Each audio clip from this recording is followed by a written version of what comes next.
Friends, welcome to defence matrix. तो कुछ detail निकलकर सामने आई हैं रशियन Su-30 SM फाइटर के सुपर सुखोई अपग्रेड पर। तो इसको लेकर हम कई बार डिस्कस कर चुके हैं कि जो बेसिक सुपर सुखोई अपग्रेड होने हैं उसमें जो रेडार है वो Su-35 से लिया जाएगा, यानी कि एयरबेस ई रेडार होगा, और जो इंजन है वो भी Su-35 से लिया जाएगा, यानी कि AL-41 इंजन का ही एक वेरिएंट होगा। तो ये जो वेरिएंट है ये होने वाला है AL-41 F1C इंजन। तो ये जो इंजन है इसकी जो सर्विस लाइफ है वो ऑलमोस्ट दुगनी होगी जो AL-31 इंजन्स पहले यूज़ किए जा रहे हैं Su-30 SM में। साथ में ये ज़्यादा एफिशिएंट होंगे क्योंकि ये प्लाज्मा इग्निशन को यूज़ करते हैं, जिसके बारे में हम आगे डिस्कस करने वाले हैं। साथ में इनमें 16% ज़्यादा थ्रस्ट जो है वो प्रोड्यूस करने की क्षमता है। साथ में ये इंजन ज़्यादा इलेक्ट्रिकल पावर को प्रोड्यूस करते हैं, तो ये काफ़ी ज़्यादा इंपॉर्टेंट होने वाला है एयरबेस रडार के इंटीग्रेशन को लेकर, साथ में जो और पावरफुल एवियोनिक्स लगाए जाएंगे उनको भी लेकर।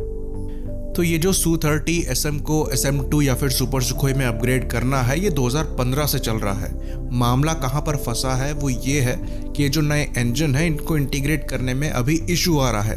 कहा तो ये जा रहा है कि ज़्यादा जो वेट है वो नहीं बढ़ने वाला है, साथ में डायमेंशन भी नहीं चेंज होने वाला है, पर इंजन को अभी तक इंटीग्रेट नहीं किया गया है।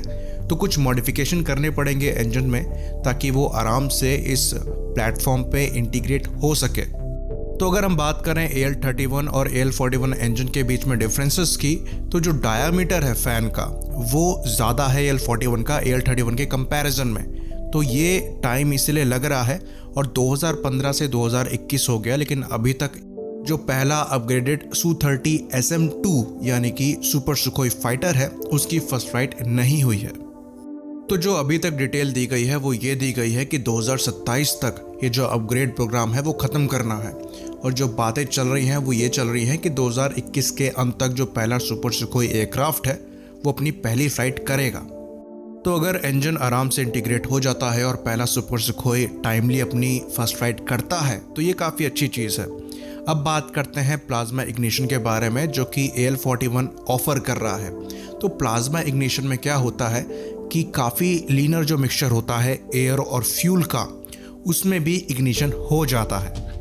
तो यहाँ पर कोल्ड प्लाज्मा को यूज़ किया जाता है इग्निशन के लिए, जो कि काफ़ी कम फ्यूल में भी जो इग्निशन है वो करने में सक्षम होता है। तो जो फ्यूल एफिशिएंसी है वो ज़्यादा निकल कर आती है इन इंजन से। तो जैसा कि हम जानते हैं जो Su-30 SM फाइटर हैं उनकी जो इंटरनल फ्यूल कैरिंग कैपेसिटी है वो पहले ही काफ़ी ज़्यादा है, और ये ज़्यादा एफिशिएंट इंजन के साथ ये और बेटर होने वाली है। साथ में कुछ डिस्टेंस के लिए जो इंजन है वो एयरक्राफ्ट को सुपर क्रूज कराने में भी सक्षम है। तो इंजन अपग्रेड के डेफिनेटली यहाँ पर फ़ायदे नज़र आ रहे हैं। अब बात करते हैं उस सवाल की जो बार बार पूछा जाता है कि क्या इंडियन Su-30 MKIs में भी इंजन अपग्रेड होना चाहिए। तो इसका जो जवाब है वो इस पर डिपेंड करेगा कि इंडियन एयरफोर्स Su-30 MKI को और कितने लंबे समय तक अपनी सर्विस में रखना चाहती है। तो अगर इंडियन एयरफोर्स कम से कम 2 डिकेड्स यानी कि 20 साल तक Su-30 MKIs को सर्विस में रखती है तो ये जो इंजन अपग्रेड्स हैं वो काफ़ी ज़्यादा इम्पॉर्टेंट हैं। इसके पीछे जो बड़ा कारण है वो ये है कि फ्यूचर में जो आपके वेपन्स हैं वो डायरेक्ट एनर्जी वेपन्स होने वाले हैं, जहाँ पर इलेक्ट्रिकल पावर की जो रिक्वायरमेंट है वो ज़्यादा होने वाली है। अभी के इंजन की बात करें तो वो एक पावरफुल AESA रडार की जो पावर रिक्वायरमेंट है उसको पूरा करने में भी सक्षम नहीं है। जैसा कि हम जानते हैं Su-30 MKI का जो नोज कोन है उसका साइज़ काफ़ी बड़ा है, तो अगर आप उसके हिसाब से रडार एंटीना और रडार लगाते हैं तो जितनी पावर की रिक्वायरमेंट है वो करंट इंजन जो कि AL-31 FP इंजन है वो पूरी नहीं कर सकते। और फ्यूचर में आपको पावर चाहिए डायरेक्ट एनर्जी वेपन्स के लिए और बेटर एवियोनिक्स के लिए। तो डेफिनेटली पावर मैनेजमेंट में यहाँ पर काम करना पड़ेगा और नए इंजन यहाँ पर महत्वपूर्ण हो जाते हैं। साथ में जो दूसरी चीज़ है वो ये है कि अगर आप 2 डेकेड का प्लान करके चल रहे हैं तो करंट इंजन की जो लाइफ है वो पहले ही ख़त्म होने वाली है। तो आपके पास जो ऑप्शन है वो ये है कि आप आगे चलकर नए AL-31 इंजन लगाएं या फिर नए AL-41 इंजन्स लगाएं जो कि आपकी पावर रिक्वायरमेंट को भी पूरा कर सकते हैं और फ्यूचर के जो आपके डायरेक्ट एनर्जी वेपन्स हैं उनको भी सपोर्ट कर सकते हैं। तो इंडिया भले ही अपने Su-30 MKIs को रशिया के सुपर सुखोई अपग्रेड प्रोग्राम पर बेस्ड होकर ना अपग्रेड करे, लेकिन इंजन जो है वो डेफिनेटली अपग्रेड करने चाहिए। बाकी कल एक काफ़ी ज़्यादा इंपॉर्टेंट वीडियो आने वाला है जहां पर हम डिस्कस करने वाले हैं कि सबमरीन से जो कम्युनिकेशन है वो कैसे होता है। साथ में अगर न्यूक्लियर अटैक होता है तो उसके लिए जो डूम्सडे एयरक्राफ्ट हैं वो कैसे ऑपरेट करते हैं।